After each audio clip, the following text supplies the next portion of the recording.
125 రోజులు పంటే. ఈ అక్కుళ్ళు కృష్ణాట్లో బసంగి 160, 150 రోజులు. ఇది ఇంకా తొందరగానే వచ్చేసింది. ఇది 125 రోజులకి వచ్చేస్తుంది అన్నమాట. ఇప్పుడు శాస్త్రజ్ఞుల వాళ్ళు కూడా కొన్ని పొరపాట్లు జరుగుతాయి.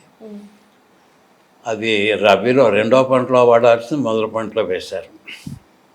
అది రెండో పంటలో వేస్తే మంచి దిగుబడి వస్తుంది, వర్షాలు ఉండవు కనుక. ఇది ఇప్పుడు వేశారు కనుక 22 బస్తాలు వచ్చింది.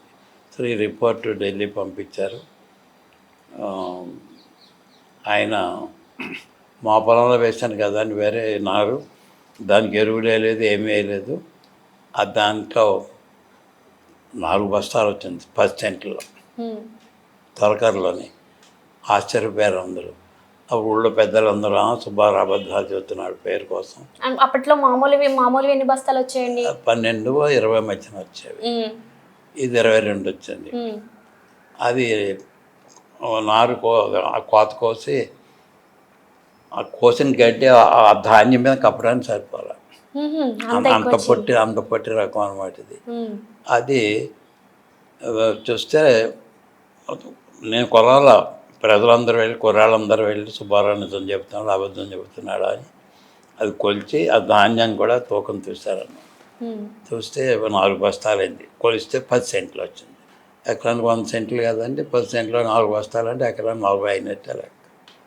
వాళ్ళు కోరుకున్నట్టు అయినట్టు లెక్క. అప్పుడు మా జాయింట్ డైరెక్టర్ రత్నం గారు అని ఉండేవారు. ఫస్ట్ టైం నేను బయటికి వెళ్తాం, నన్ను విజయవాడ తీసుకెళ్లారు. అక్కడికి సి సుబ్రహ్మణ్య గారు, మన రాష్ట్ర ఆహార మంత్రి ఏసీ సుబ్బారెడ్డి గారు వెళ్ళి నన్ను, ఆయనకి ఇంగ్లీష్ రాదు, తెలుగు రాదు కనుక ఇంగ్లీష్లో ట్రాన్స్లేట్ చేసి చెప్పారు. నీకు ఎందుకు వచ్చింది, మాకు ఎందుకు రాదు, మా శాస్త్రవేత్తలు ఏం తప్పు చేశారు అని అడిగారు. తప్పు ఏం చేయలేదండి.